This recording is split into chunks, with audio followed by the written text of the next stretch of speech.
Taste the Daily.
முதலமைச்சர் ஸ்டாலினை விடுதலை சிறுத்தைகள் கட்சித் தலைவர் திருமாவளவன் இன்று சந்திக்க இருக்கிறார் என்ற தகவல் வெளியாகி இருக்கிறது.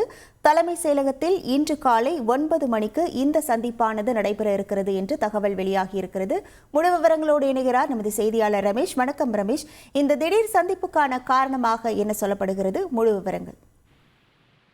விசிக தலைவர் திருமாவளவன் முதலமைச்சர் மு க ஸ்டாலினை இன்று காலை 9 மணிக்கு தலைமைச் செயலகத்தில் சந்திக்கிறார்.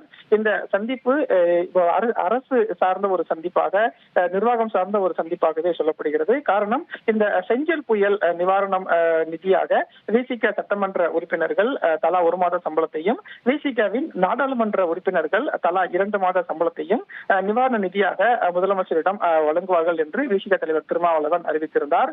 எனவே இந்த நிவாரணம் நிதியை நேரில் வழங்குவதற்காக முதலமைச்சர் மு க ஸ்டாலினை இன்று விசிக தலைவர் திருமாவளவன் நேரில் சந்திக்கிறார் என்றும், இந்த சந்திப்பின் போது இந்த செஞ்சல் புயலுக்கான நிவாரண நிதியை முதலமைச்சரிடம் விசிக தலைவர் திருமாவளவன் கொடுப்பார் என்றும் ஒரு தகவல் தெரிவிக்கப்பட்டிருக்கிறது. இந்த சந்திப்பு என்பது தற்போதைய அரசியல் சூழலையும் ஒரு முக்கியமான ஒரு சந்திப்பாக பார்க்கப்படுகிறது. ஒரு பக்கம் நிவாரண நிதியை கொடுப்பதற்கான ஒரு சந்திப்பாக இருந்தாலும் அரசியல் ரீதியாக முக்கியத்துவம் வாய்ந்த ஒன்று. ஏனென்றால் விசிக துணை பொதுச் செயலாளர் இருக்கக்கூடிய ஆதவ் அர்ஜுனா அம்பேத்கர் நூல் வெளியீட்டு விழாவில் பேசிய விவகாரம் அரசியல் விவாதமாக மாறியிருந்தது. குறிப்பாக தமிழகத்துல மன்னராட்சி நடைபெறுகிறது. இந்த மன்னராட்சியை 2026ஆம் ஆண்டு ஒழிக்க வேண்டும் என்று பேசியிருந்தார். ஆதவ் அர்ஜுனாவின் பேச்சு திமுக விசிக கூட்டணியில் ஒரு சலசலப்பை ஏற்படுத்தியிருக்கிறது என்றெல்லாம் அரசியல் நிபுணர்கள், அரசியல் விமர்சகர்கள் கருத்து தெரிவித்திருந்தார்கள். அதே போல விசிகாவுக்கு திமுக நெருக்கடி கொடுக்கிறது என்று எதிர்கட்சியை சேர்ந்த பல தலைவர்கள் தொடர்ந்து செய்தியாளர் சந்திப்பின் போது பேட்டியை கொடுத்து வருகிறார்கள். இந்த சூழல்ல தான் விசிக தலைவர் திருமாவளவன் முதலமைச்சரை நேரில் சந்திக்கும் போது நிவாரண நிதி கொடுக்கக்கூடிய அதே சமயத்தில் தற்போதைய அரசியல் விவகாரம் தொடர்பாகவும் ஆதவ் அர்ஜுனா விவகாரம் தொடர்பாகவும் ஏதேனும் பேசுவாரா என்கிற ஒரு எதிர்பார்ப்பும் அரசியல் சூழல்ல இப்போது எழுந்திருக்கிறது. குறிப்பாக ஆதவ் அர்ஜுனா மீது நடவடிக்கை எடுக்க வேண்டும் என்ற குரல் விசிக தரப்பில் இருந்தும் வந்திருக்கிறது. பொதுவெளியிலும் அப்படி ஒரு குரல் இருக்கக்கூடிய சூழல்ல ஆதவ் அர்ஜுனா மீது விசிக நடவடிக்கை எடுக்குமா என்ற ஒரு கேள்வி மற்றொரு பக்கம் இருக்கிறது.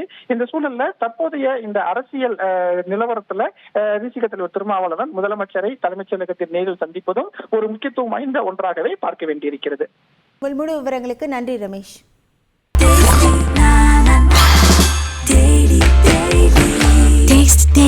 Taste the Daily.